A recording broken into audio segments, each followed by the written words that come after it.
stuck in that wreck. Facilities and Safeties Committee. If everyone would please stand for the pledge. I pledge allegiance to the flag of the United States of America and to the republic for which it stands, one nation, under God, indivisible, with liberty and justice for all.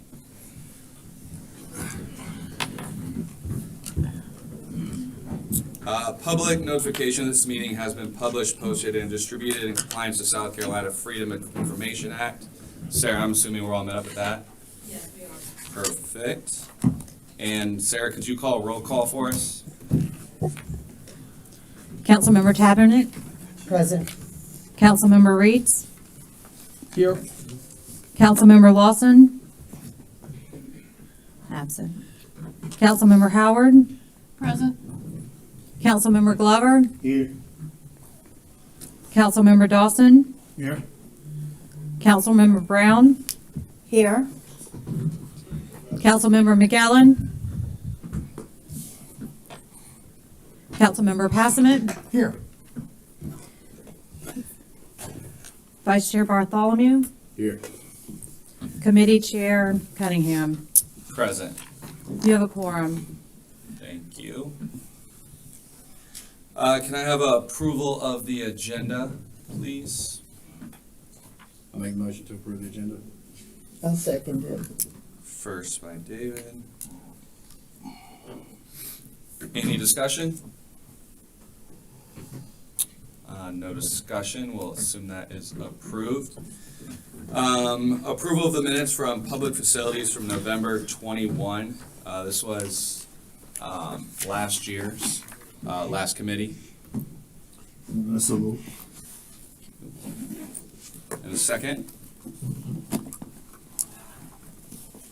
And a second. Any discussion? Y'all gonna make this too easy on me. If there's no discussion, I'll say that's approved. Moved on to citizens' comments, which I do believe we have one. Mr. Partington? Yes, sir. Absolutely, sir. I don't know if I need this. Can you guys hear me? If you could do it in the mic, just because the mic Okay. puts it online for Are you filming and recording? everything, Oh, that'd be okay. great. Thank you, sir. Test, okay. All right, I'm Bill Partington. I live on Sawmill Creek Road in Bluffton.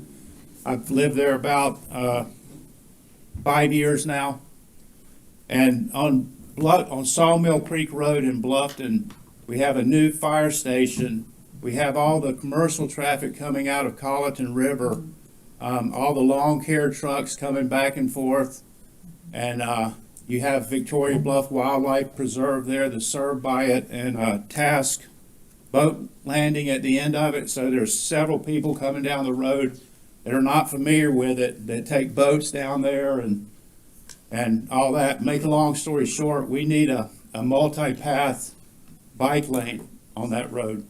The road's not lighted. There's a natural, beautiful canopy of trees over it, but it makes it darker. There's a Victoria Bluff community there. Colleton River folks are coming out the back gate and riding bikes up and down the road. So with that said, I just like to say, as a safety matter, we need to add a bike path there. Now, I was on the Beaufort Connect, or on 2021, there was a pedestrian and bike group task force that worked on bike paths and such in Hilton Head and Bluffton and all over the county. Their strategy is more of a herringbone, so you have to be connected. Well, we would be connected from that road because it runs right through Tanger 1 onto Bluffton Parkway bicycle path. So I just want to express my safety concerns, and is there anything else I can do to help that along? Like get people to sign up or contact you guys or what? What's the name of the road again? Sawmill Creek Road. Tanger 1, if you come out of Tanger 1, you're on Sawmill Creek Road. Right, straight across the street. Right, straight Okay. across. There's a 1,000-acre wildlife reserve on the Yeah. right that more people will use There's if a we water get that. preserve back there as well, isn't there? Say that Is again? there a water preserve back there as well? There's a agricultural, facility back there. It's a water, saltwater agricultural. I guess they work on oysters and stuff like Yeah. that. And the public boat launch. All right. We have the road written down to take a look to see what's over there, what future plans maybe we already have for that area and the scope. Jared, did you get that road? And we'll take a look at it. I wanted to get the road because I know I always get that confused with the neighborhood Sawmill Forest. Yeah, Okay, it's that's Sawmill over there. Creek Road, yeah. Okay. Thank you, sir. All right, thank you. And I'll keep in contact with Paula Brown that's her district. It is her district. To talk about it. All right, thank you. Any other citizens' comments that didn't have time to add on or any online? All right, I'm going to close the citizens' comment portion, and we will go into the first agenda item, number 7. Recommended approval of an ordinance authorizing the county administrator to execute the necessary documents to accept a grant perpetual easement for public use and access to Sands Boat Landing from the town of Port Royal. Do I have a motion? So moved. I'll second the motion. All right, motion by, any discussion? I'd just like to mention that I think this is a great example of cooperation between the county and the town for the public good, for the sands and the boat landing. Thank you. Any other comments? Anybody have any questions for Jared or Brittany on it? Awesome. Do we need a roll call for this? All right, consider that approved. Moving on to number 8. This one was added on Wednesday. Recommended approval of an ordinance for a text amendment to the Beaufort County Code of Ordinances, Chapter 82, impact fees. I think Chuck is gonna open it up as well with Tom. Good afternoon. Good afternoon. So at Chuck's request, I'll kick it off and then turn it over to Chuck. Do we need to have a motion to open up the discussion first? Okay. Sorry, so it's recommend approval, so then if somebody wants to make a motion, hopefully you will, and we'll move it forward. So let me give you a brief overview about what this issue is, and especially for the folks who are new, you may or may not know about impact fees, but let me tell you a little bit about them, and then, like I said, I'll pitch it to Chuck, who eats, breathes, and drinks this all day, every day. So the state legislature, years and years ago, I want to say probably in the 90s, decided that there had to be a way for growth to help pay for the infrastructure that is needed on a lot of services that municipalities and the counties offer, like Parks and Rec, libraries, fire, EMS, safety, those kinds of things. And so they adopted the Impact Fee Act, which allows governmental entities to, local entities, to adopt impact fees on specific areas to raise revenue, to pay for the infrastructure, the increased infrastructure that is needed to provide services to the larger communities, okay? Beaufort County had some impact fees in place when the legislature adopted the impact fee, but in 1999 and then again in 2006, we amended our impact fee ordinances to incorporate impact fees for a number of different services. And so we are currently under a 2006 impact fee ordinance with regard to parks and recreation, roads, libraries, and fire. Okay, those are the 4 that we currently have. The legislature also requires us to update these impact fees periodically. Starting in 2017, we commissioned Tischler Bice to conduct a study to help us update these fees. 2017. They brought forward their study in 2020, and we have been endeavoring ever since 2020 to get these impact fees, our ordinance amended and adopted. One of the things that we want to do, that we try to do, is enter into intergovernmental agreements with municipalities so that we can, so that they will enforce these fees for new development, which can be used to provide services by the county, all right? So for instance, pools, Bluffton's, the huge Parks and Rec stuff you see down in Bluffton, that kind of stuff is paid for with impact fees. Libraries, the fire stations, these things are paid for with impact fees. So we did not have intergovernmental agreements with all of the municipalities for the updated impact fees until recently, all right? While we tried to get those IGAs in place, we brought forward text amendments to the impact fees, and council considered those last year. We got through 2 readings, and the 3rd reading was held March 28th. It was down in St. Helena Library, and council decided to hold off on moving forward with a 3rd reading for the impact fees that were under consideration at that time. And at that time, we were looking at Parks and Rec, we were looking at fire, we were looking at library, but we were not bringing forward roads at that time because there wasn't an agreement about exactly what all the projects should be.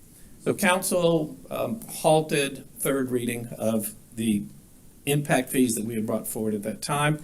We decided we would go back to the municipalities, we would negotiate with them to enter into IGAs, we would agree on the capital improvement project list, and once we had all that done, we would bring forward the transportation impact fees, which never even got 1st and 2nd reading.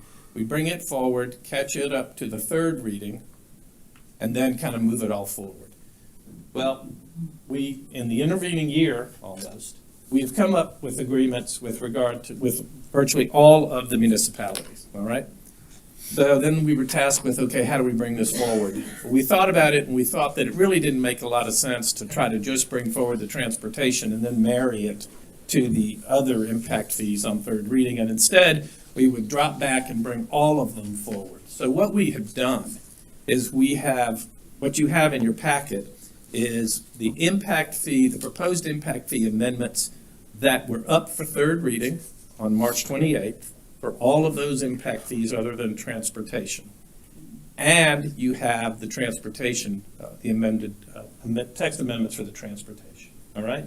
So what we have going forward, what we plan to bring forward is basically the Parks and Rec, roads, library, and fire impact fees, all right? That's what we're bringing forward. You may have seen reference to the school impact fee in the study. That is not going forward. It was included in your packet, I think, simply because we commissioned Tischler Weiss to do it. They did it, and it's in your packet just for that purpose alone. EMS, I'm not sure where we are with the EMS. That was put on hold too, but we're not, just so everybody knows, we are not bringing forward a renewed school impact fee. That is not happening, okay? This is transportation, this is fire, this is roads, north and south of the Broad, and libraries, all right? Yeah. Will we ever bring back a school impact fee discussion? Just putting it out there. I don't know. The problem, that'll be up to the administration and the council. The reason we had to eliminate it was because we could never get the schools, the municipalities to agree to it. It was just simply, council deemed it unfair to charge an impact fee for a guy who built a house on one side of the street that was in the unincorporated area of the county and not charge an impact fee on the other side of the street for somebody who was in a municipality and didn't have it. So they thought that was inequitable. So it's not going to be coming later? That's what I mean. There are no plans to bring it forward, Okay. okay? All right. And so we have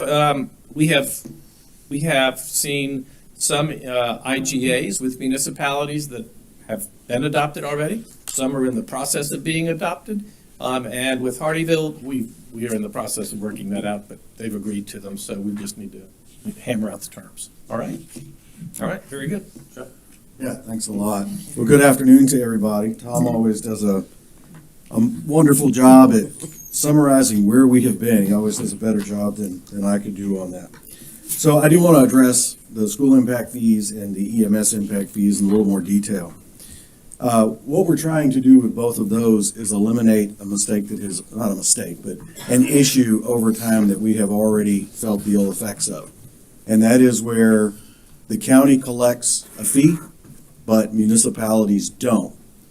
All of these impact fees, if you think of impact fees, when you do a study, it is a snapshot in time with a forward look at needs, population growth, population centers. So anytime you look at a study, it is a custom, one time in that time frame, that time period, shot at what we're going to need as far as resources to pay for facilities over a 10-year period.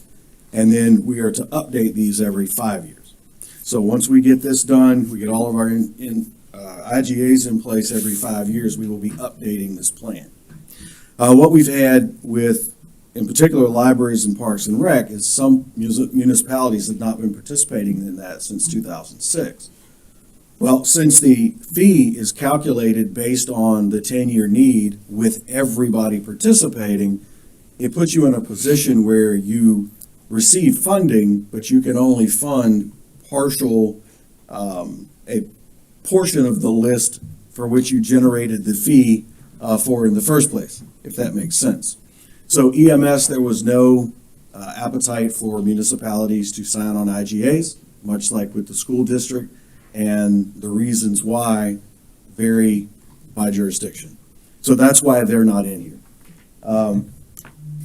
In an effort to simplify a complicated ordinance, I'm using the backup, and I will refer to the pages of the PDF backup. Instead of doing a separate presentation, I'm just going to go through the backup so anybody watching on television can download it, get the PDF, they can go right to the page number that I'm going to reference, and then they can follow along when they either watch it live or when they watch it as a recording. So let's start on page 16 of the backup. That's the AIS. In particular, in the fiscal impact, I want to start with the 10-year impact fee revenue projections by impact fee bucket. Each account I'm going to refer to as a bucket.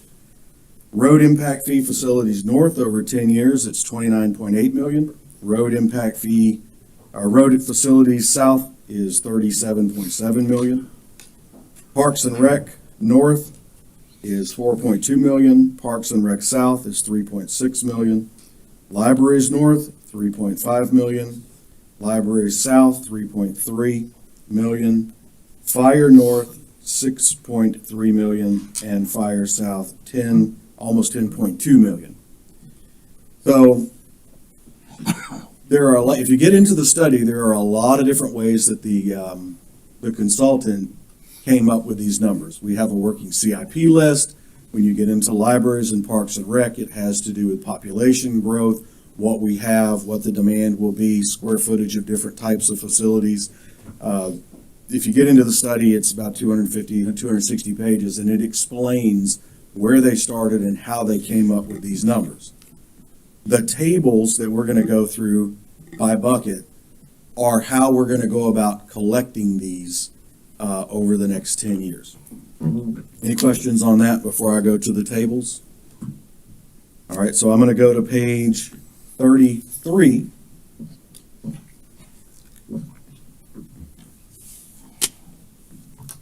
In the backup, this is the Parks and Rec Development Impact Fee Schedule for 2 service areas. Right now, we have a number of different service areas, and they match our tax districts, our 100, 200, 300, 400. So there are a lot of different accounts, a lot of different fees for those different service districts. We have narrowed those down under this study to 2, north and south. The residential is very different in the way that we're going to calculate it because it changes by the size. The size, if you get into the study, is determined by the number of occupants that they've classified in the study per house.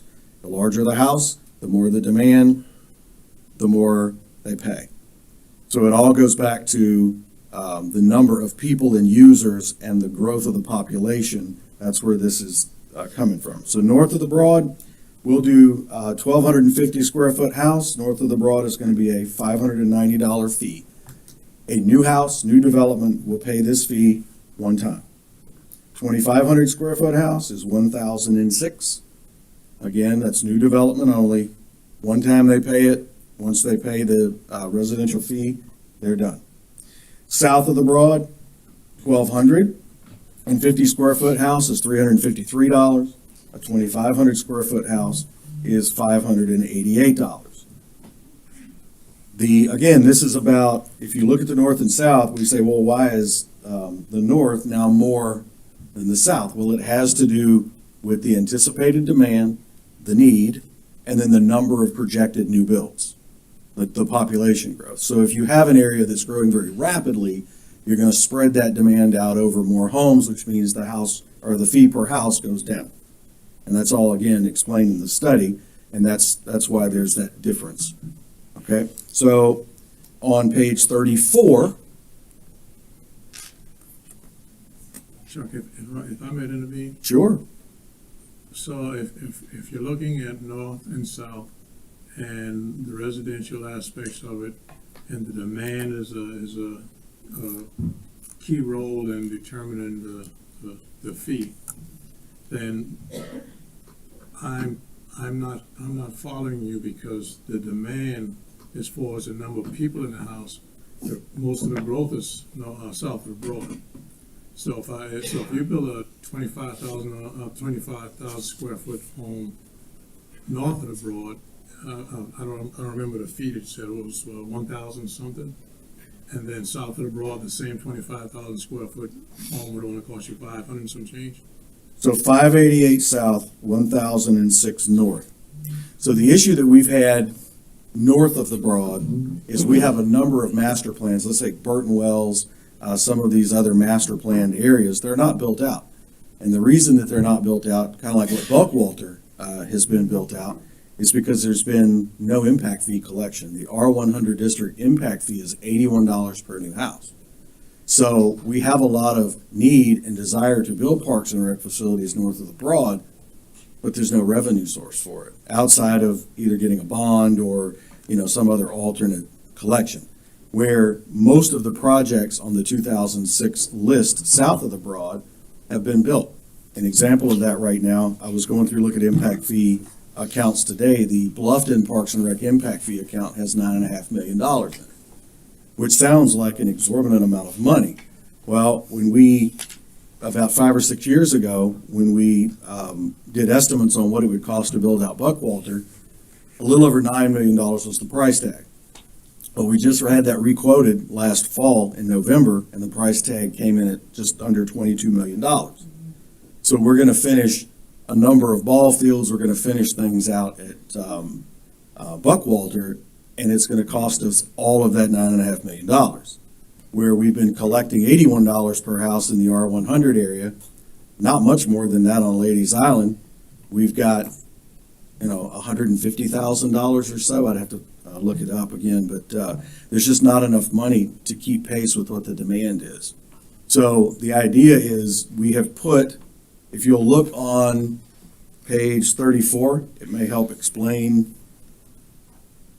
where we're going with some of this stuff. This is our project list. We have Southern, you have Buckwalter Park expansion, MC Riley expansion, DeFusky Parks, outdoor aquatic splash pads, Bluffton Center expansion, that's the phase 3.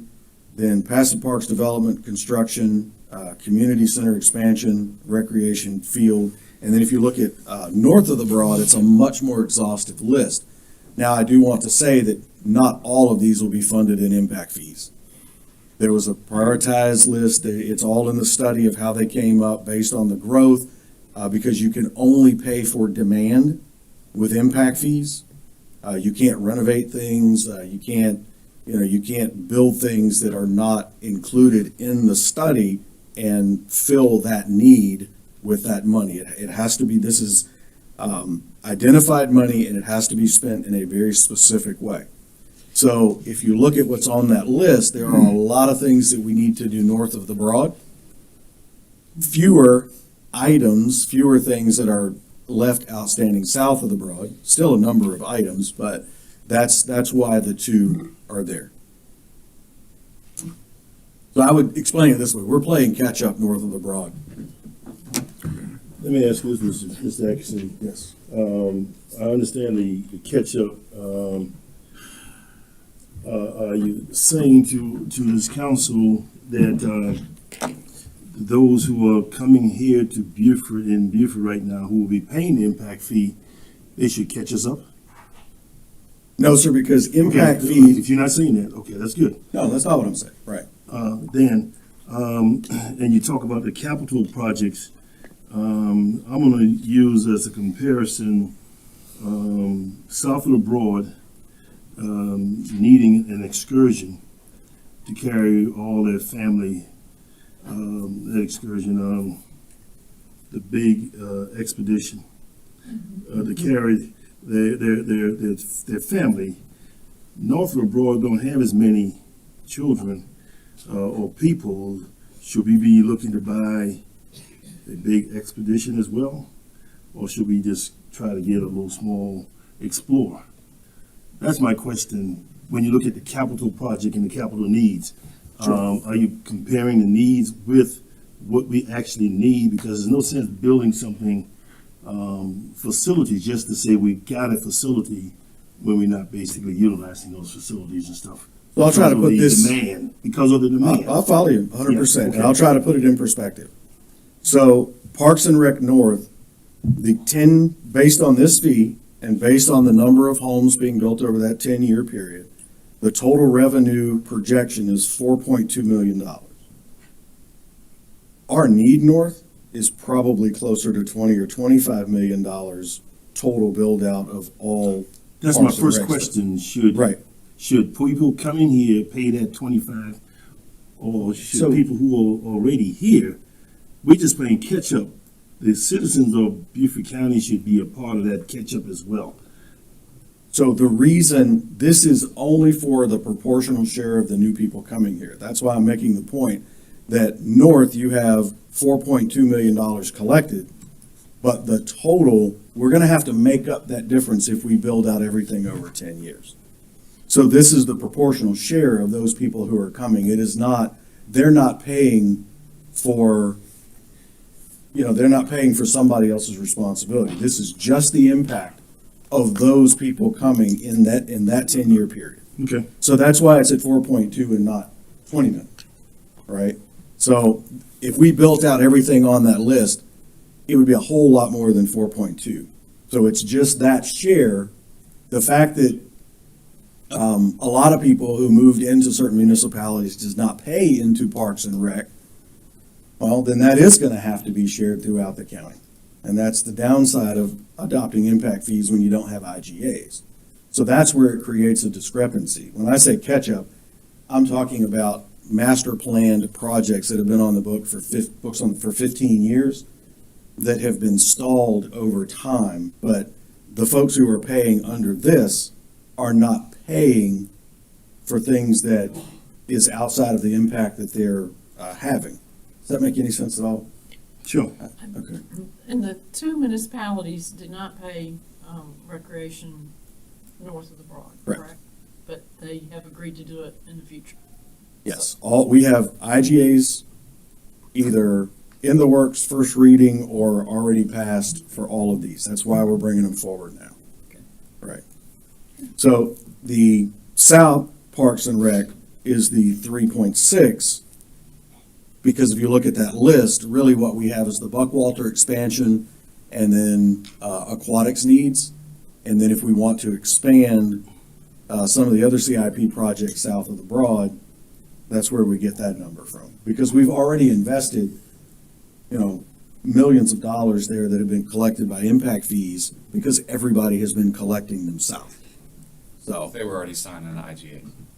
They already had agreements, so they were. that's right. Yeah, they collected them south, and that's how you wind up with a Buckwalter. That and the fact that it was growing leaps and bounds, right? But the biggest thing about impact fees is everybody has to participate to make them work. Right. If you don't, you're partially funding things, and just the cost of doing business outstrips your ability to collect it. So, okay, hope that helps. Let's talk about roads real quick. This is on page 41 of the backup materials.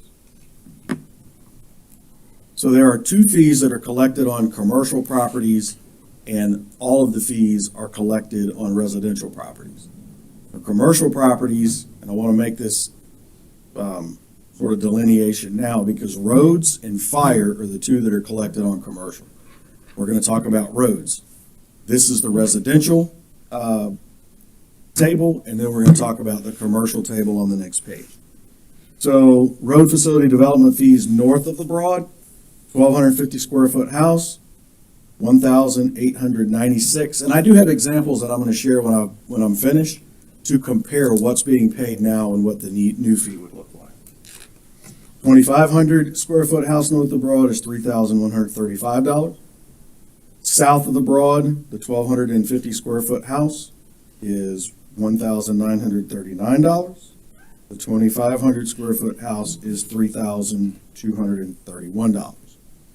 All right, if we can go to page 42 of the backup, the very next page at the top, this is the non-residential development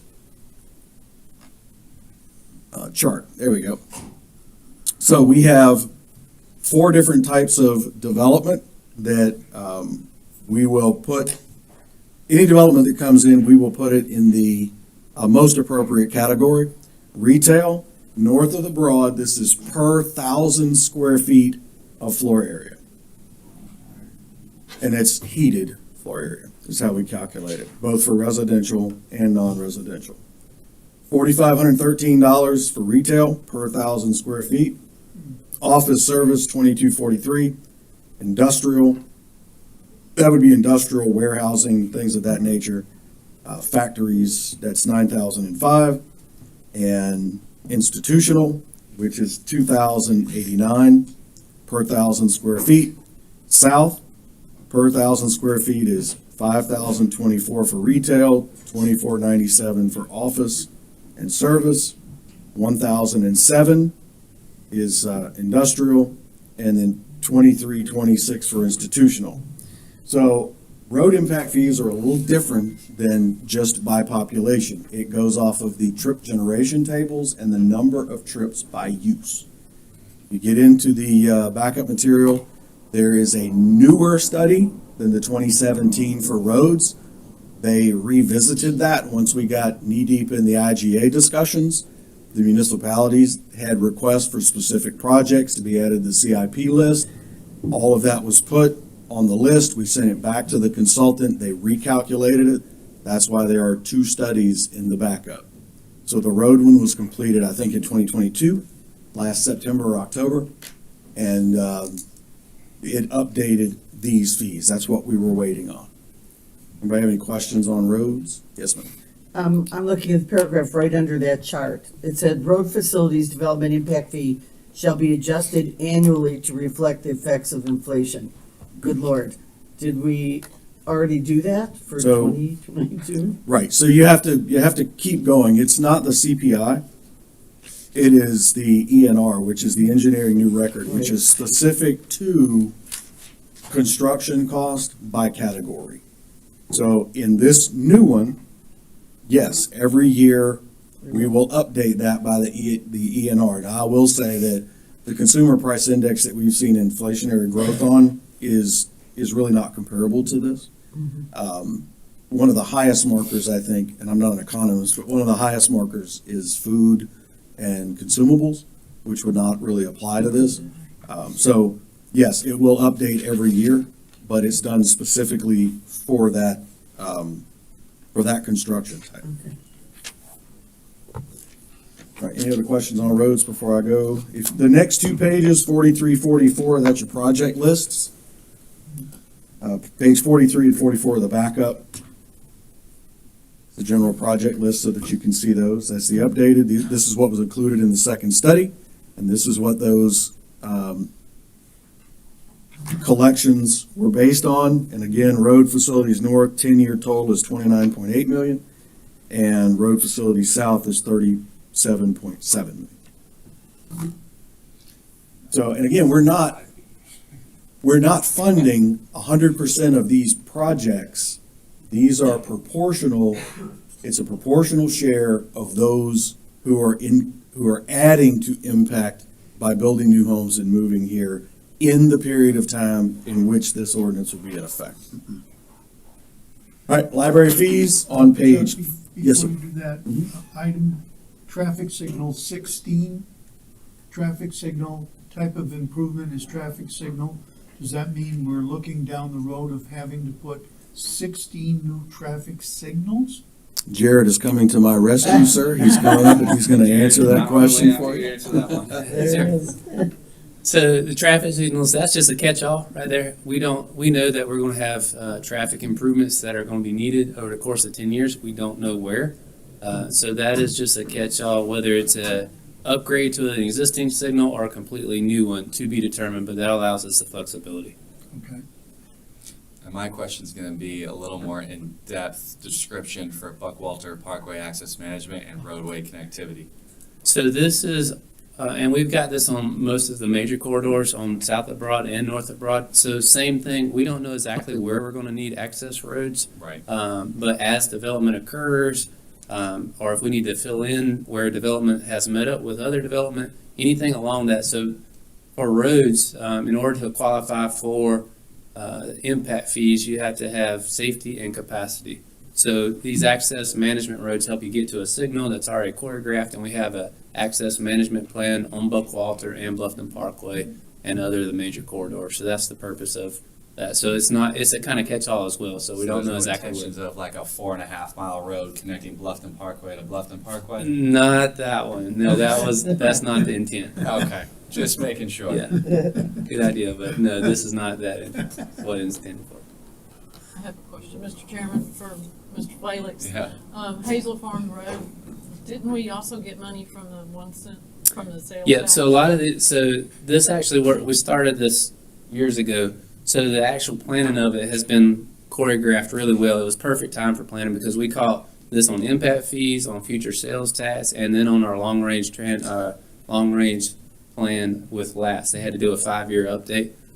So we caught everything. So you'll see a lot of overlap. And as Chuck mentioned, impact fees is not going to pay for all these road improvements, but it's another tool in the toolbox. So usually on a road project and building project, there's multiple funding sources, and this is just one of the funding sources. And I want to restate, and I know I'm kind of repeating myself on this, but it's an important point. This is only for the impact of those folks who are projected to move here. Right. We're not putting anything except for that impact and accounting for those vehicle trips of those people in this time frame who are going to move here. We're not putting any undue burden on them. That's why I'm going to say only $37 million. When you add up all of these projects, it's way more than $37 million. So this is a funding source that is partially going to fund these based on the impact of people moving here. I know I'm kind of beating that up, but it's important because I don't want anybody to feel like they're going to be treated unfairly by this because they're not. Well, and to add on transportation, building's probably the same way, but specifically on transportation, what impact fees are really helpful for is to help get a project started. So we know that we want to do that project. We don't have sales tax lined up or we don't have something else lined up, but we can get started on the engineering ahead of time because we have it listed on the list. And in coordinating with the municipalities, we have a pretty substantial list north and south. And we chose, as we were paring down, like, okay, the first time the fee was ridiculous. And everybody's like, that's not possible. But what could we live with and what was palatable? And we chose to keep more projects on the list with less amount of impact fees as the total funding component in order that we can have the most flexibility on whatever projects come over the next 10 years. So again, trying to get started while we work up the rest of the funding for the project. Yeah, that's what I was just about to ask. I'm glad I was racking my brain trying to remember. But I remember before we were talking about impact fees, it's more for getting things shovel ready. Then we have the other funding source coming in. I was new on the council, like 4 of you are, and I understood none of that for like 6 months. Thank So you. I'm glad you cleared that up because I was trying to On remember 278, we have impact fees. We have a little bit of geo bond from a safety project, and then the main chunk from the county local Right. is sales tax. Yep. myself. Thanks, Drew. Yeah, and that goes across the board, right? We get grants for Parks and Rec, we get A&H tax, so it's a piece of a much larger picture. So. Okay, so library fees, and again, this is the impact. If you look in the study, if you're ever having trouble going to sleep, you can break that out and read it. They project in the Bluffton area needing 10,000 additional square feet, and that's what this is. These fees are predicated on. North, I don't know exactly what the study said the square footage needs are, but it's along those lines. So north of the Broad, library fees for a 1,250 square foot house, $273. Oh, I'm sorry, 50.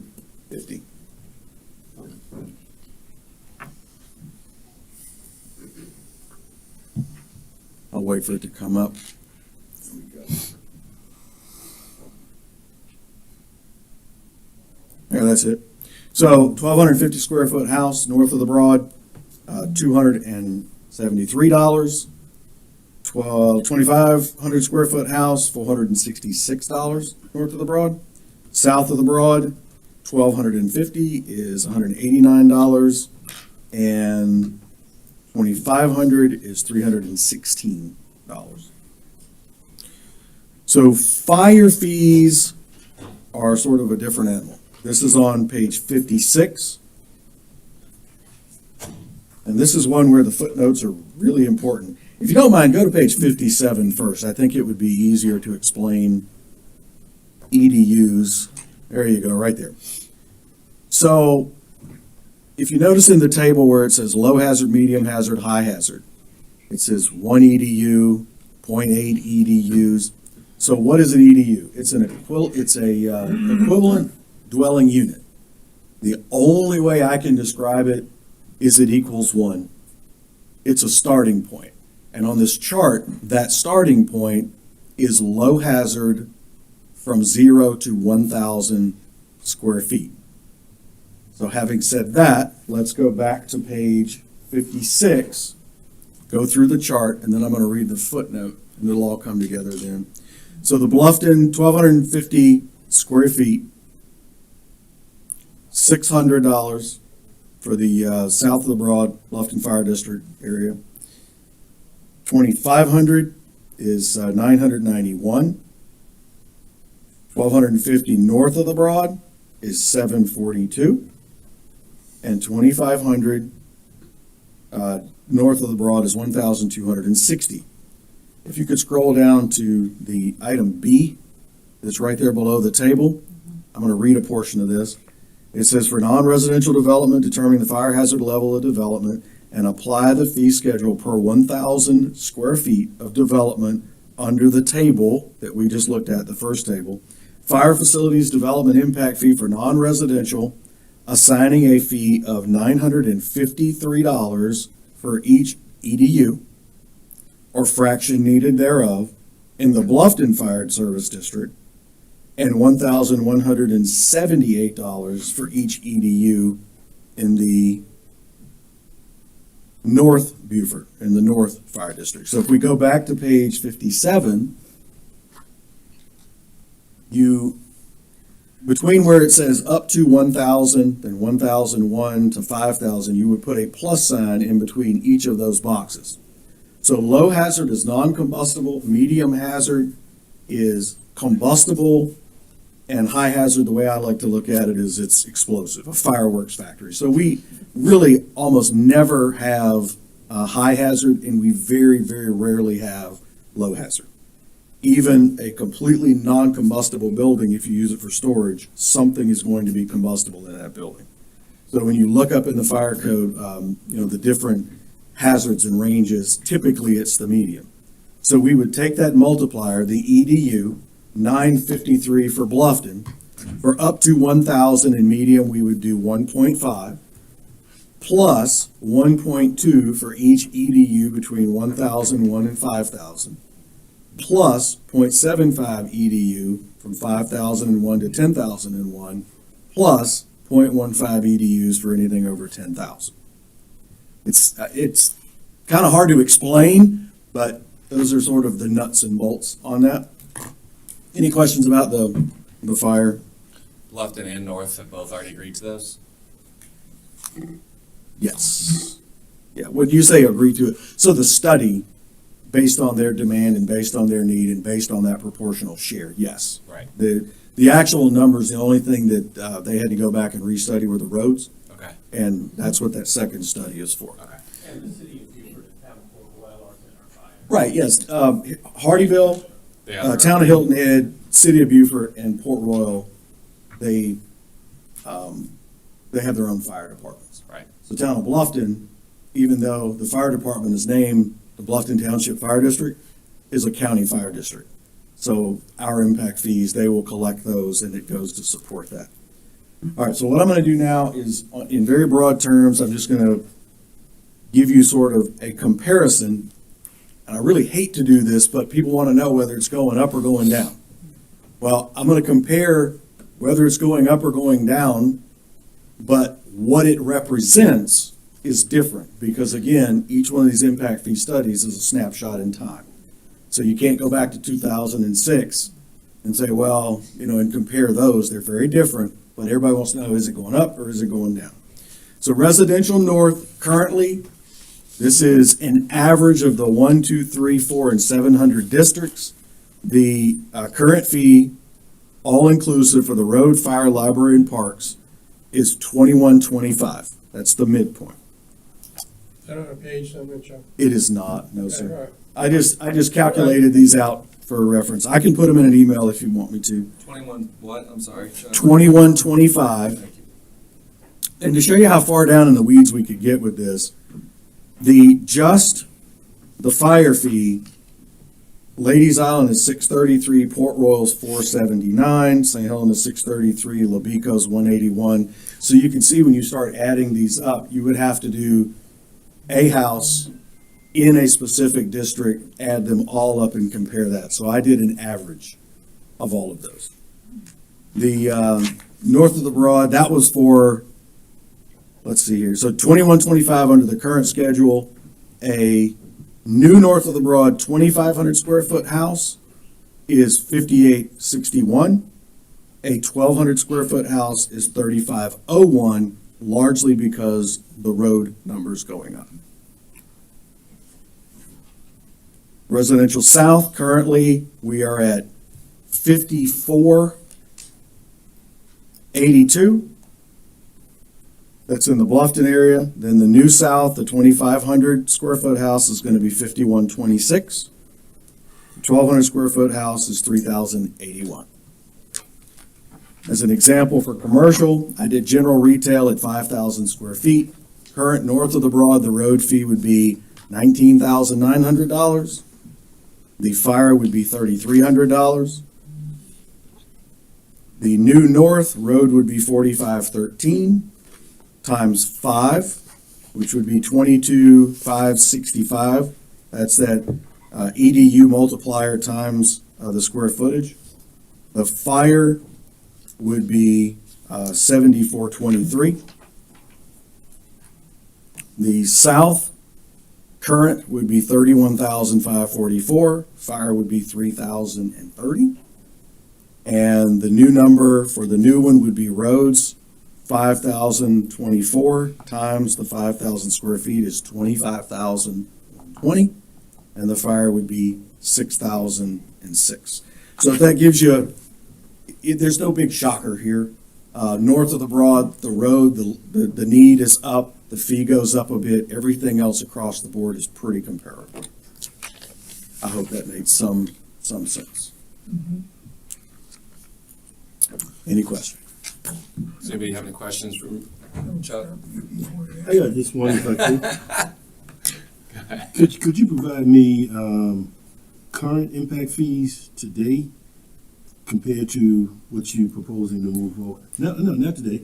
Well, I have a question. Do you want them residential or commercial? And the reason I say that is residential. Is my concern. Okay, yes, I can absolutely do that. Okay, thank you.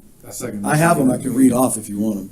Can you get that to me as well? Yep, I have a table, I'll email that to everybody. That's no I guess the problem. other And question it would breaks be it out how by many district. were actually being. Sure. For what it's worth, when you get into commercial, you get into the type of use, the district where it is, credits that would be available, it gets really complicated to compare them. So I'm happy to do that if you give me the case by case that you want me to do it on. And I do have another question. I think the new council members all ran on affordable housing. What is this going to do to affordable housing? Great question. In your opinion? All right, go to page 26 of the backup.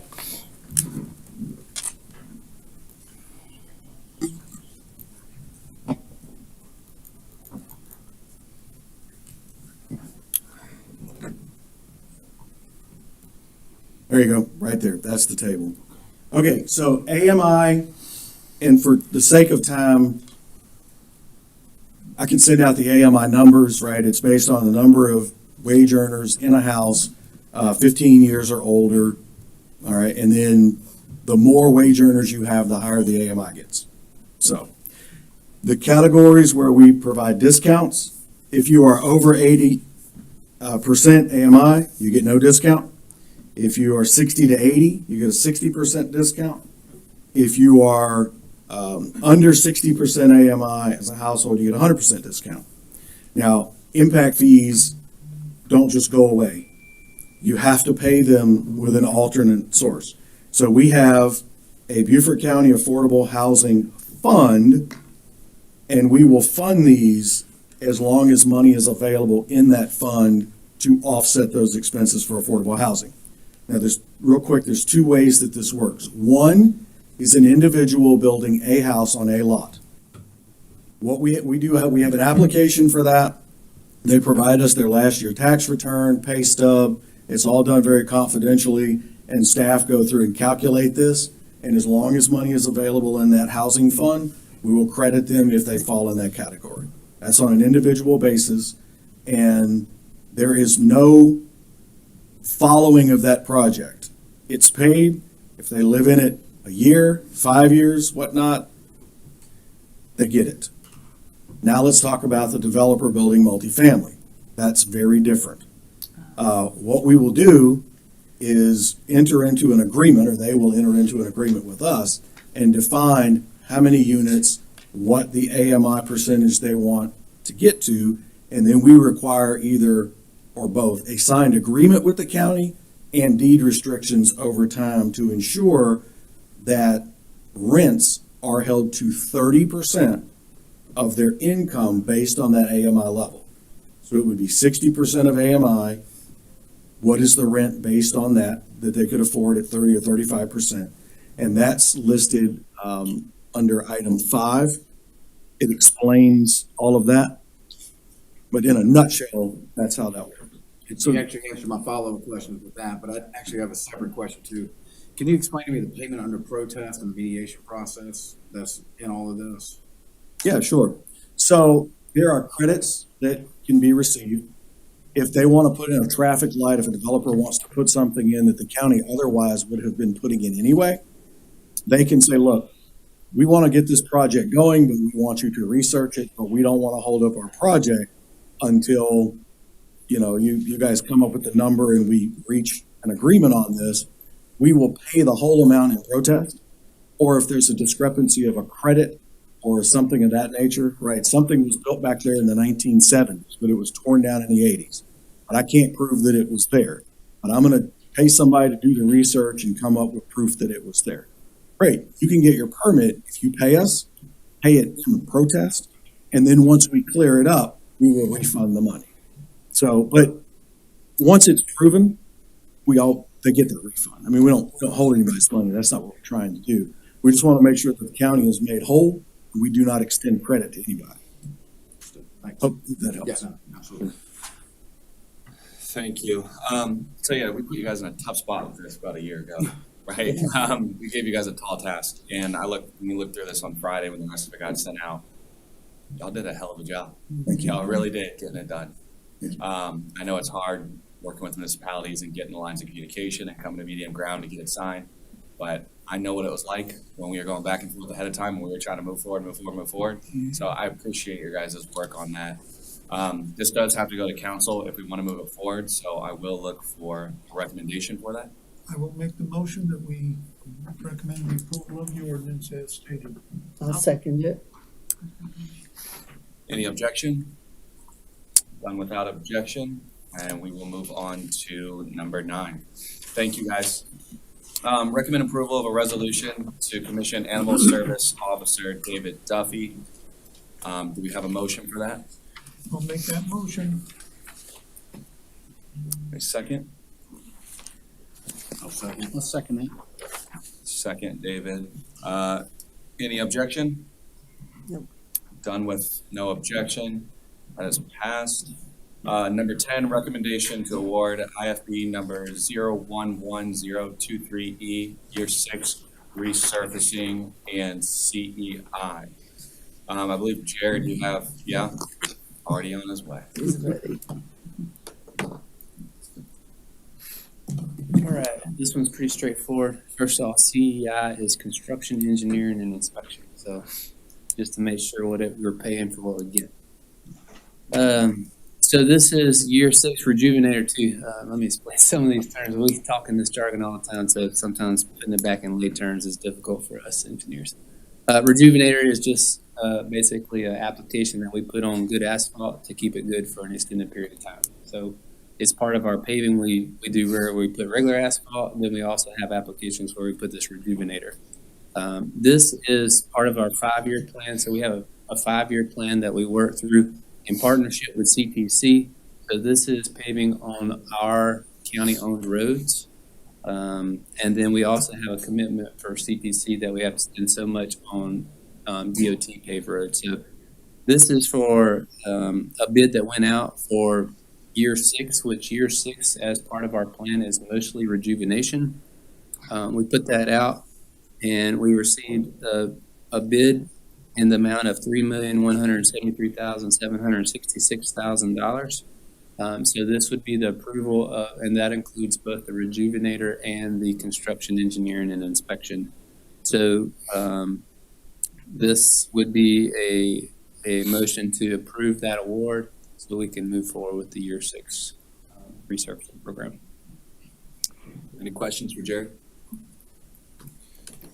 Do I have a motion to move this forward? So moved.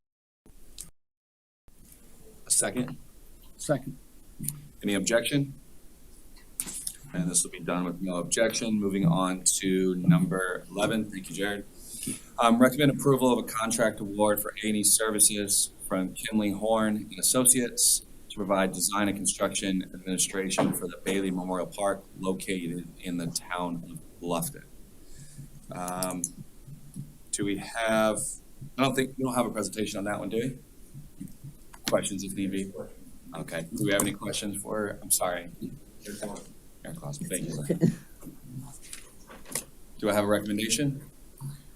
I'll make the motion. Motion. A second? Second. You. Any objection? All right, we'll move that one on as well, done with no objection. Number 12, approval of a contract award for A&E services from Kinley Horn and Associates to provide design for Pine View Preserve located on Ladies Island.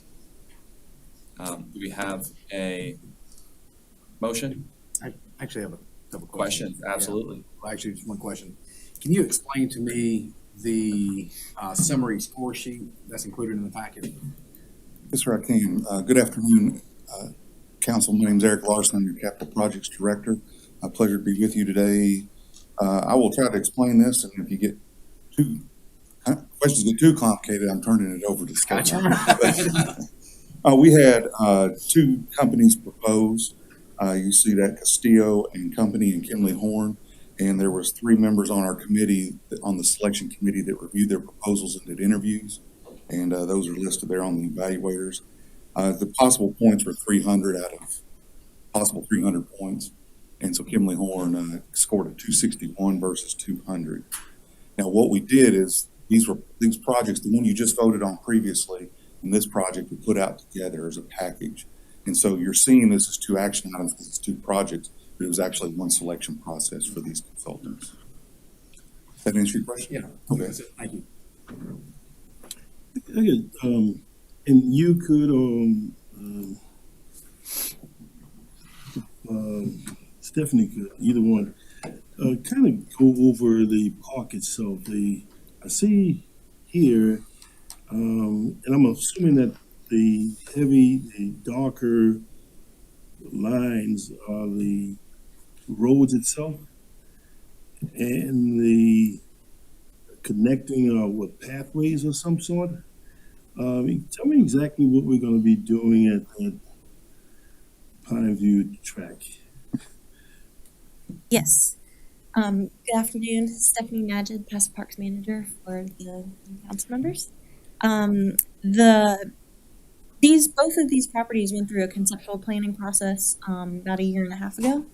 And so we got feedback from the public and created the plan based on that feedback, took that feedback back out to the citizens, did open houses on or near the properties, received additional feedback, finalized the plans. So then we took the conceptual plans out to the phase 2 planning, which is actually creating the civil A&E construction documents. So what you see is the darker line is actually the trail. So both of these properties will have a parking area, a gate. Pineview will have a restroom. Bailey does not, but Bailey has golf cart parking because that was something the community wanted. And then there's going to be bollards that separate the parking lot from the trail so that people can't take their vehicles and drive the trails. And then the trail itself is going to be a multi-use trail for bikers, hikers, walkers, joggers, dog walkers, bird watchers, what have you. So it's going to be wide enough to be able to accommodate two-way traffic. We try not to do a single-use trail because we have so many people of so many different interests in the county. And so we do have people who like to take their trail riding bikes out on the trails. Well, that will be possible. But then we also have people who like to take it a little slower and want to stop and watch birds. So we want to make sure we accommodate everybody's needs. So we built the parks for the top 3 uses that the public survey requested. Now, the trail itself is not going to be asphalt, is it? No, it is an earthen trail, just like the one that we have at Widgeon Point is very similar to what this will be. It'll be about that same size, earthen trail, and we're hoping to, in the very near future, have a trail wheelchair accessible for people who might want to. That was my next question. Reserve that. So you're going to do that in the future? Yes, I'm currently working with the legal department to try and figure out the liability and waiver that we need. It's going to be something probably similar to what Hilton Head does for their beach wheelchairs. Do you have a timeline for when we're actually Yes. starting the project? Yes. So once we're under contract, they said that they would take about, I think, 8 months to do the planning. And then permitting is always kind of an iffy issue. Sometimes that can take a couple months. Sometimes that can take 8 months. So we're hoping that because of the low impact and very little structures on these properties, these are conservation lands, and so we're trying to open them up to the public but retain that conservation nature. So hopefully within a year, we'll be able to start construction. And then it shouldn't take too terribly long for construction to begin, but that will be a whole nother process that's bid out through Mr. Larson and the Capital Improvements Project Department. Thank you. One last question, Stephanie. Yes, sir. The parameter? Yes. What is the lineal feet on the parameter? Do you have any idea? I would have to look that up on GIS. I'm not sure of that off the top of my head. Pineview is approximately 100 acres, though, and Bailey and the Alljoy community is 55. Okay. Thank you. Welcome. Thank you. All right, so before we move on, we actually had somebody want to speak on this during the citizen's comment, but he actually got stuck in the wreck. Mr. Mag, did you still want to make? This is. Yes, sir. This is number 12. And it'll be the same as before, 3 minutes. Good afternoon. Thank you. I'm Joe Mack. I moved to Beaufort 48 years ago, representing Beaufort Trailblazers. If you think this is worthwhile down the road, that'd be great. This is about building mountain biking trails, multi-use trail, basically a jogging trail, walking trail, or mountain biking. I recommend you go to it's spelled White Marsh Preserve, but they pronounce it White Marsh. It's 150 acres in Savannah. I recommend you go there if you've never really experienced mountain biking trail. It's the fastest growing high school sport in the country. It's exploding, not only in the country, but in South Carolina. You can Google South Carolina Mountain Bike League. I have 98 signatures, and the heading says Hope for Mountain Biking Trails in Beaufort, South Carolina. And most of the towns say they put their name and they put their city. Most of them are Beaufort, South Carolina. 90% of them are. The very first one is Savannah, Georgia. Second one is Iowa. Third one is Goldsboro, North Carolina, then Fort Royal, and then a bunch of Beauforts going on down. I wasn't at the Natural Resource Committee 2 years ago. I didn't know it was coming up. That's when it was approved for the Pine View. I think it's about 2 miles of trails. I do have the proposal. I made a couple changes. The only thing that was in there germane to Pine View was a suggestion of 4 miles. And at the Natural Resource Committee 2 years ago, county staff, I believe it was Mr. Greenway, but I could be mistaken, said that they should be putting a truckload of dirt in there. Don't be hauling dirt in there along that line. But Whitmarsh, nobody brought in a truckload of dirt. So you respect the nature. I bicycled Pine Island next to St. Helena. I bicycled Pine View. I bicycled Pine View a month before it was sold, and I also biked Buckingham Plantation on Joe Fraser Road. Pine Island I biked about 4 years ago. There was no gate across the dirt road. In the application they put that it's been gated since the late 1800s, which is not accurate at all. If you'd like to provide some assistance, or that'd be great. Every time I mountain bike, I never came across a wheelchair or a horse. Heck, I could be in a wheelchair one day. I've come across dogs, runners, walkers, bikers. And to wrap this up, the trail, the people for this contract, they look very experienced. One caught my curiosity in Cobb County. I forget the name of it. He mentioned it. It didn't look like they did any mountain biking trails, but one was some steel and concrete boardwalks. It was quite interesting and connected to the belt line in Atlanta. I biked the belt line, but not the other trail that connects to it. And the last thing I'll say, so other people can speak, is I have the copies. I have three staple copies and one loose. I printed it about a week ago, so it was before this agenda came out. I apologize, I was late. It was an accident. I'm sorry. I'm bound, of all places, Boundary Street, city traffic. Last thing is, usually the trail builders also do the design work. Thank y'all, and the new faces up there, congratulations. Thank you. Thank you. Thank you, Mr. Mack. Do we have? Yeah. If you just move around this area, she can pass it out to us right after this one. That'd be great. Do we have any other questions for this topic? And any motion to send it to County Council? So move. Second. Any objection? Let's move forward without objection. Moving on to number 13. Recommend approval to a contract award to Wildwood Construction for construction services to build pickleball courts at Burton Wells. We have a motion. I'll make a motion to move this forward. I'll second that. Any discussion? I have a comment. They took us, the new people, on a tour of Burton Wells, and so we heard about the pickleball courts. This is the fastest growing sport around, and so I think these will be well used. I know it's a lot of money, $736,000, but I think this is a great addition to that park. Over the years, we've had pickleball folks come before us, requesting council assistance and getting courts to play on, and they've been moving around the city and around the county, trying to play here and there. So to put these 8 courts at Burton Well, I think is going to suffice their request for adequate playing fields. But I have a question, Eric, if you might help me understand, as I look at the diagram, in my mind, I can't picture exactly where these courts are gonna be located on the grounds. Okay, yeah, I included just a drawing from the construction documents to kind of show you the layout. If you're familiar with Burton Wells, you're in the parking lot facing the building.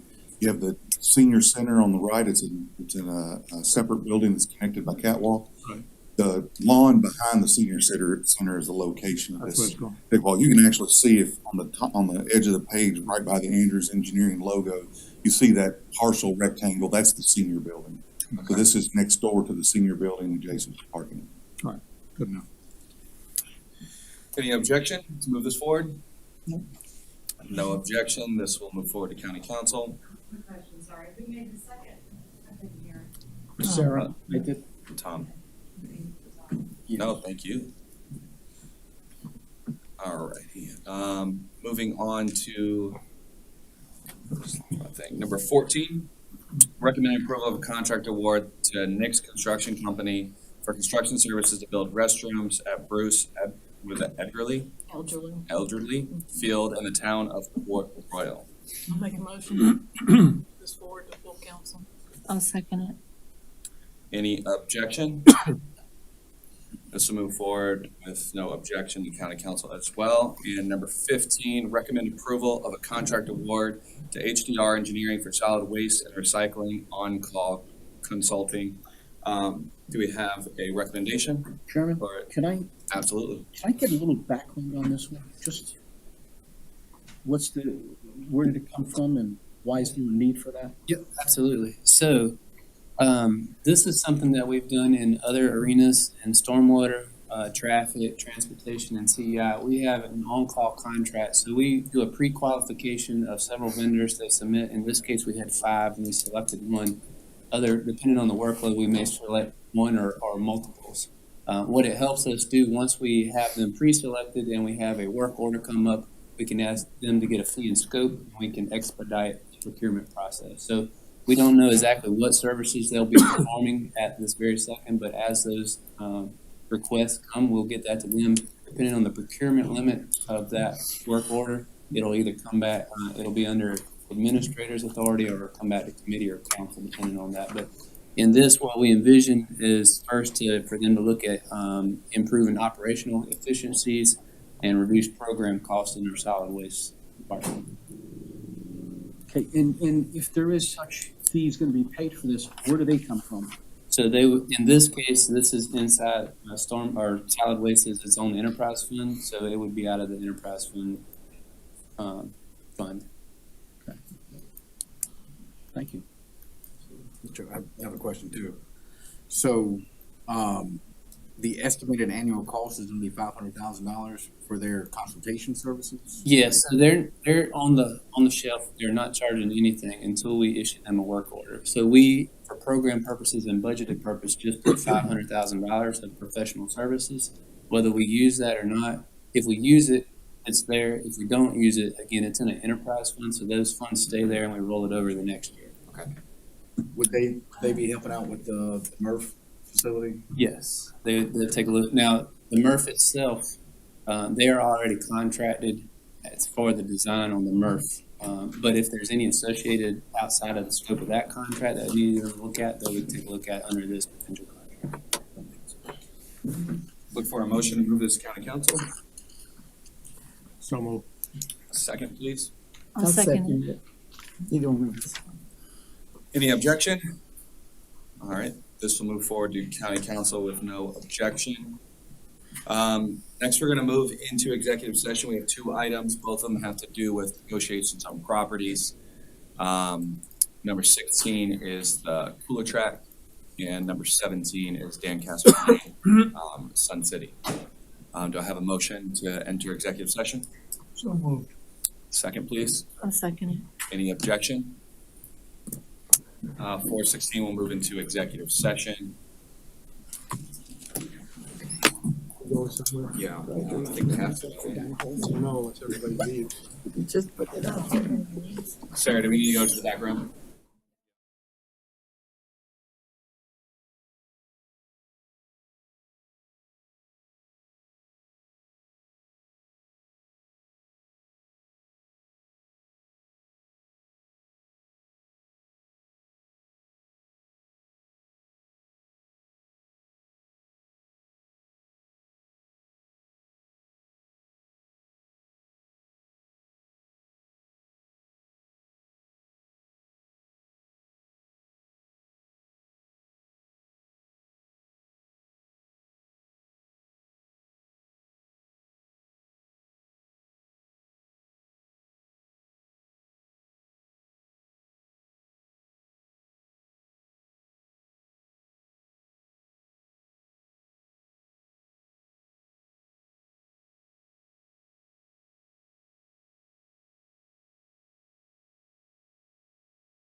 of coastal fortifications in Port Royal Sound, beginning in the mid-16th century. It also represents the closing chapter of America's coastal defense system before the dawn of air power. Fort Fremont is an example of the most advanced military technology of its time.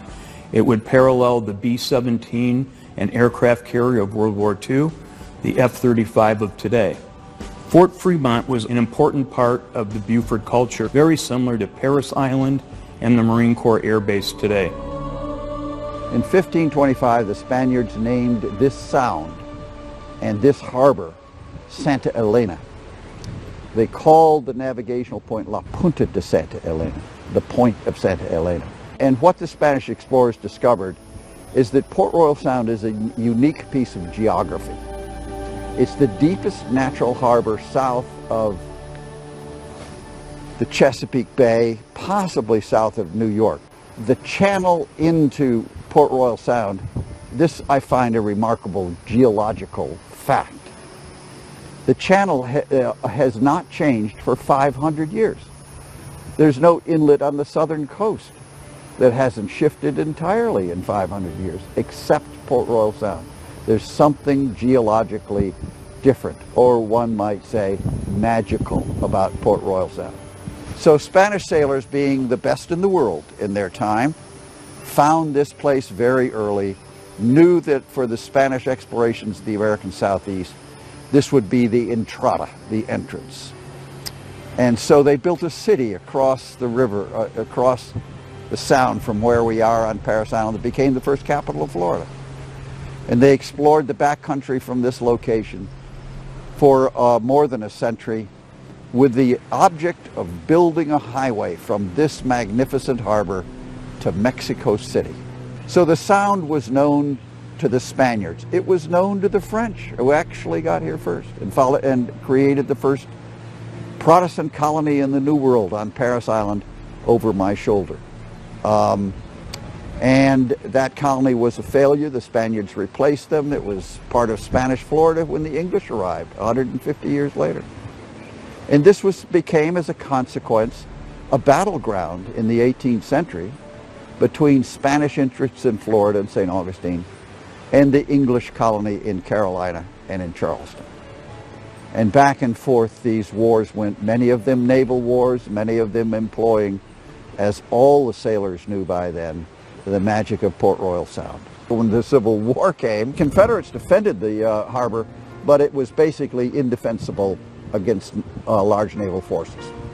So the U.S. Navy made it their principal target during the beginning of the Civil War and sent the largest flotilla of ships assembled by the United States Navy in the 19th century into Port Royal Sound on November 7th, 1861. In a 4-hour cannonade, which would have been deafening from where we're sitting, was heard for miles from Savannah nearly to Charleston.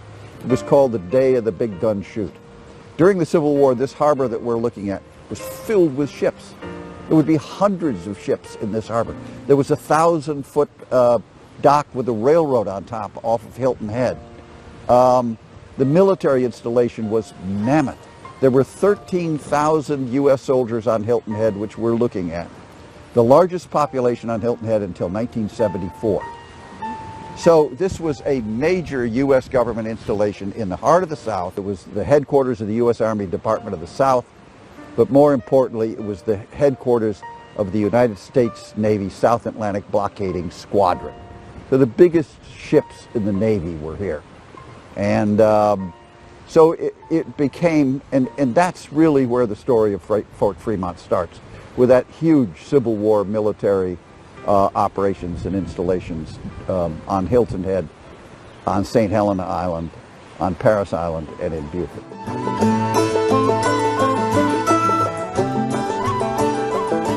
After the Civil War, we're going to see a massive change in technology that's going to revolutionize the military. During the Civil War, we had ironclad ships, we had rifle cannons, but they were all made out of iron, and they were not terribly effective. But its technology is going to change after the Civil War. We're going to see steel produced, and steel is much harder. So now we have a new material to make armor out of for ships. So we can have these armored ships made with steel that are much more resistant to shot. Because I have steel, I can make stronger barrels for my guns. I can rifle and machine these much better, and the rifling is the spirals that are cut in the barrel that allows it to shoot further with more accuracy. And we can also now have breech loading guns that can lock from behind, so I can load my gun from behind. I don't have to go have the old black powder muzzle loading cannon I had before. Now I can fire much more rapidly. If I compare the gun of 1890 to the guns of 1860, for the same caliber, the same diameter gun, the 1890 gun will be able to fire a projectile that's 4 times heavier, can shoot it 3 times further, can put it in with greater precision, and can put it through much more armor than anything we had in 1860. It's a world difference. A military historian, E.R. Lewis, would say that the change between the Civil War and 1890 in artillery technology was the greatest that would be seen since the invention of artillery in the 14th century to the introduction of the nuclear projectile in the 1950s. So there's been a huge change in gun technology. At the same time, it's not just the steel, but also the powder that fires these guns is different. We have new chemical makeup, and sort of like cordite is invented now, and it's still a widely used military explosive even today. Smokeless powder is invented during this period of time. And it's not just chemical composition, but it's the details of how you make the grain, how fast they burn. So much like the skill of firing a solid rocket, solid fuel rocket, it's that same kind of technology that's been developed in these gunpowder and this new powder. So our weapons of this day are much, much greater. They would be the great killing machines of World War I. Most of the casualties on the battlefields of World War I would come from artillery. So the world has seen a huge change in artillery, and that's tied into changes in ships. We now have steel armored ships. They're all steam powered. They are now equipped with these fine long-range guns, and they now become the dominant threat of the late 19th, early 20th century. This is the threat. The French and the English would bombard cities like Cairo and reduce them to rubble because they were unable to defend them. So this is how the world was seeing the threat from this new technology. Big battleships are the threat of the era, and new guns and fortifications on the ground are what you have to defend against them.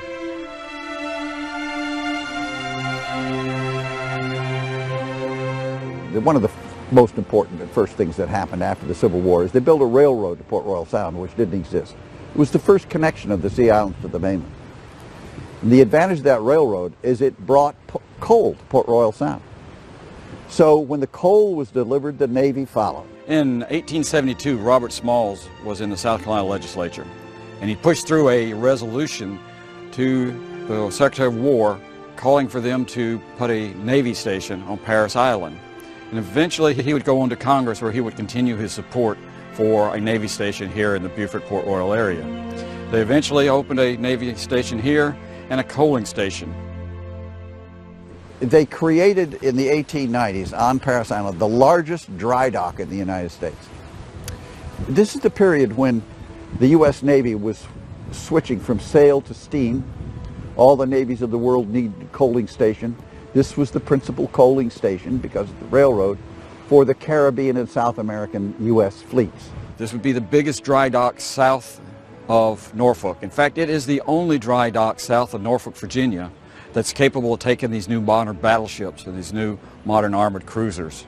So this becomes, at this point, a strategic Navy base in that it provides coal, and it provides top-line support to the ships, and they can repair the hulls of even the biggest ships in the U.S. Navy. Following the Civil War, national strategy and emphasis in the United States shifted to recovery from war, and all of our coastal fortifications went into neglect. The military was busy taming the West, and coastal defenses became something that was no longer important. In the rest of the world, technology is moving forward, and they're developing these battleships, they're developing new high-quality artillery, and this is going on worldwide. And in 1885, President Grover Cleveland appointed the Endicott Board. This was headed by Secretary of War Endicott, William Endicott, and the board would meet and issue a report in 1886, and they said the conditions of our coastal defenses were just unbearable. They cannot be allowed to stay like that. And they made recommendations for fortification and improvements. They identified 29 places that needed fortifications, and 11 of which were critical. In that list of 29, Savannah and Charleston are on the list, but Beaufort is not on the list. It'll take international events to bring Beaufort into the play of modern fort technology.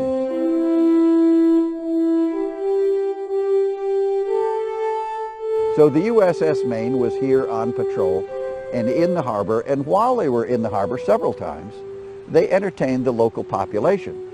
So the merchants and the social leaders and the political leaders of Beaufort were invited to come have lunch with the captain of the ship, Captain Sigsbee.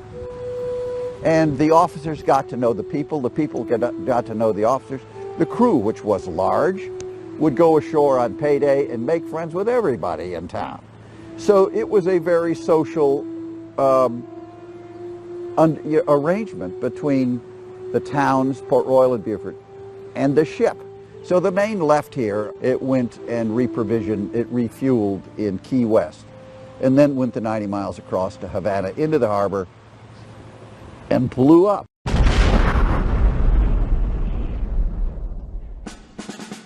This inflamed the already hot passions both in Cuba and here in the United States.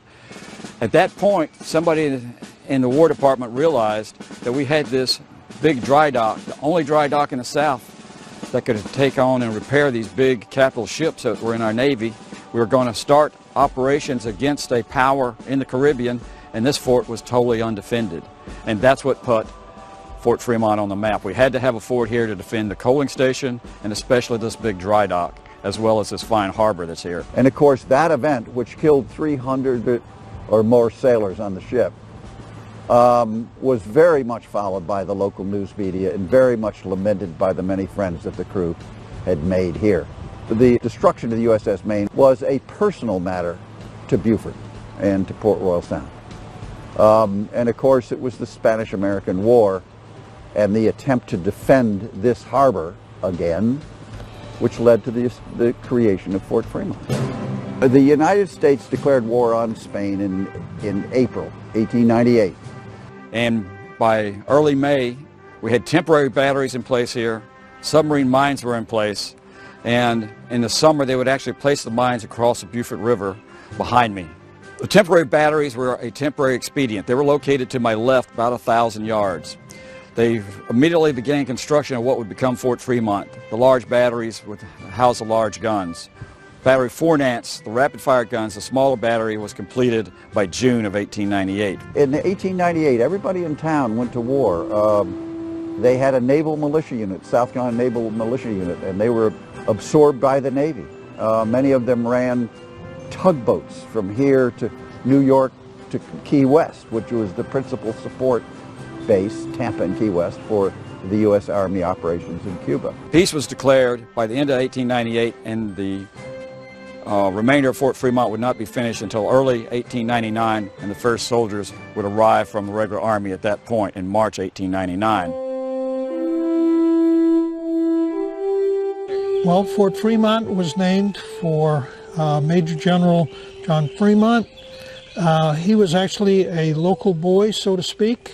He was born and grew up in Savannah, Georgia, just south of us, and went to college in the College of Charleston, up just north of us in Charleston. He served in the Army, and primarily initially as a explorer, as Army forts were generally named for Army officers, and he was connected locally. This was more than likely why the fort was named for him. The fort was constructed on a site directly across the river from the Parris Island Naval Station. And the site selected was 170 acres, which included the two artillery batteries. Fort Fremont, of course, had Battery Fornes and Battery Jessup. But then adjacent to the battery site was an administrative quadrangle, a very typical military-type administrative square. We are sitting in the number 3 gun position of a 3-gun battery, Battery Jessup, which had 3 10-inch disappearing carriage, large caliber guns, breech loading guns. Their purpose was to engage the warships that might be entering the harbor and Port Royal Sound. We're here now at the 2nd battery that was part of Fort Fremont. This is Battery Fornance, was named for Army officer that was actually killed during the Spanish-American War during the Battle of San Juan Hill. Battery Fornance mounted 2 British-made 4.72-inch Armstrong quick-fire guns. They were called quick-fire because they were loaded with a complete cartridge, and in time of action, they could fire 4 to 6 rounds per minute. The purpose of Battery Fornance was to defend the minefield, which was the other component of the Endicott Coast Artillery or Coast Defense System. A minefield with controlled mines, controlled meaning that they were connected electrically to shore and could be fired on command from shore. That control station would have been probably shared with the plotting room. And in order to protect the minefield, obviously an enemy would want to interfere with that, might send vessels, small ships in here at night to try to interfere, and this battery would take those vessels under fire if there was suspected that they were doing something to interfere with the mines, such as pulling up the cables and cutting those. The Endicott era fort was a formidable technology. It represented state-of-the-art technology, defense technology of its time against the state-of-the-art threat, which would be the battleship. The life for the soldiers at Fort Fremont was disciplined and regimented. They even had meal times were specified lengths of time, 15 minutes for lunch, 15 minutes at breakfast, 20 minutes at supper. They had to practice their skills. They were training and doing maintenance constantly. If you can imagine, with these big guns, they had to have skills and practice the skills in artillery, mine laying, signaling, which involved, in our case at Fort Fremont, the use of the fire control tower, which was a pretty sophisticated and advanced signaling technique. Then they also had to practice the typical military skills, marching and drilling, small arms fire, first aid, and so forth. In addition to that, they also participated in athletics. They had physical training, PT, and they also had sports teams. So this was to keep them physically fit so that they could continue their duties, because it was pretty rigorous at Fort Fremont.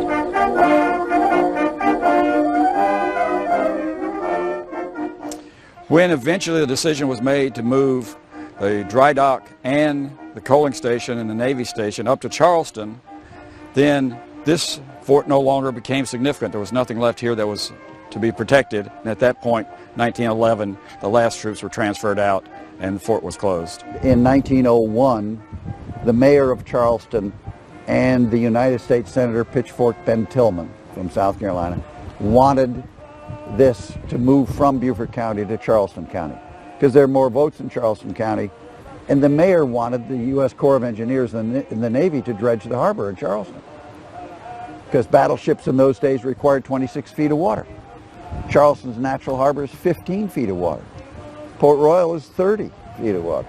In order for Charleston to sustain its port, its commercial port, it had to dredge the harbor. Well, if they could get the Navy up there, they get the Corps of Engineers to dredge the harbor. That was the play. And the play for Pitchfork Ben Tillman, the U.S. Senator in 1900, was that he'd get a whole lot more votes from the largest city in South Carolina. So it was a political, commercial operation, and they moved the nation, and it was done, boom, like that. The fort did its job to a deterrent for anybody that wished to attack these. It provided protection.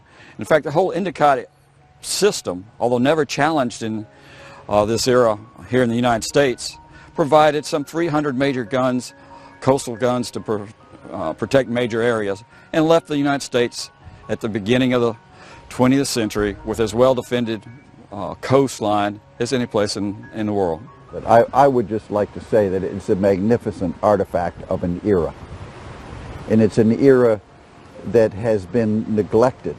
The turn of the 20th century, the naval station across the river here. And so it's a piece of history that's disappearing, and the Friends of Fort Fremont and Beaufort County have preserved it for the use of the public and as a memorial to that moment in history. Fort Fremont closes a 350-year story of homeland security addressing European imperialism in the 19th century. It's a tale of how geography, technology, and national security creates a transition for America to become a global power. It's also a wonderful snapshot of America in the beginning of the 20th century.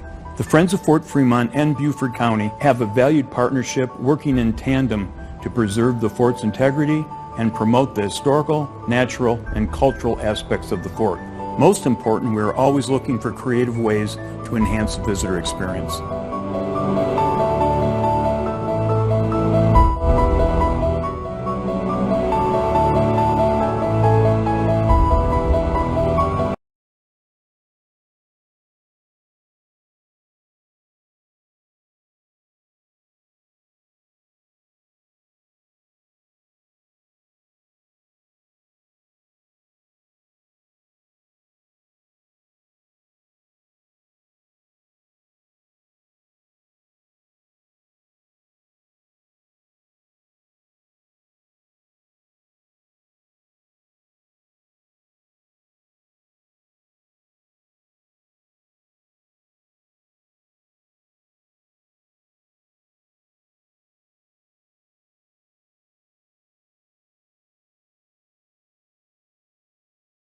Session.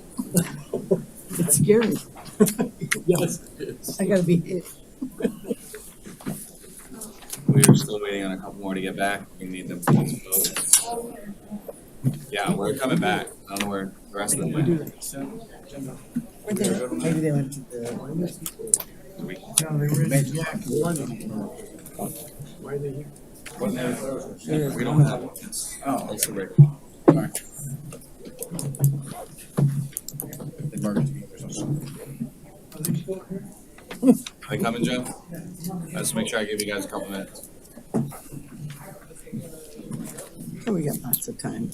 Yeah, you got 15 minutes. We Yeah, can right, that's all right. go and get lunch and come back. Not with that Not with that accident out there. All right, thank you all for coming. We just got an executive session. We do have two matters arising out of executive session. The first one, Larry. Yes, hello everyone. I'd like to make a motion to approve due diligence for the potential purchase of real property located on Highway 170, commonly known as the Cooler Track. Do we have a second for this motion? Second. Any objection? I don't have an objection. Is this motion to send it to council? Just to do due diligence. He doesn't need to go to council. No. No. Thank you. Done without objection? Thank you, Mr. McKellen. You're welcome. The second one, Mr. Chairman? Yes, I would like to make a motion to move to council a resolution authorizing the county administrator to execute the necessary documents to accept the conveyance of real property located on Sun City Boulevard and is identified as a portion of TMS number R600-020-000-0714, 4 zeros, and R600-028-000-3945, 4 zeros from Sun City Hilton Head Community Association. I'll second it. The motion and the second. Mr. Chairman, would you like to give a little background on what this would be for? Yes, this is a piece of property that is going to be deeded over to the county for the construction of an EMS fire station within Sun City to alleviate the amount of time it takes for fire and EMS to transverse all of the Sun City that it currently exists. Any objection? This will be done and move forward to county council without objection. And with that said, the first meeting of 2023 is adjourned. Okay, now you can.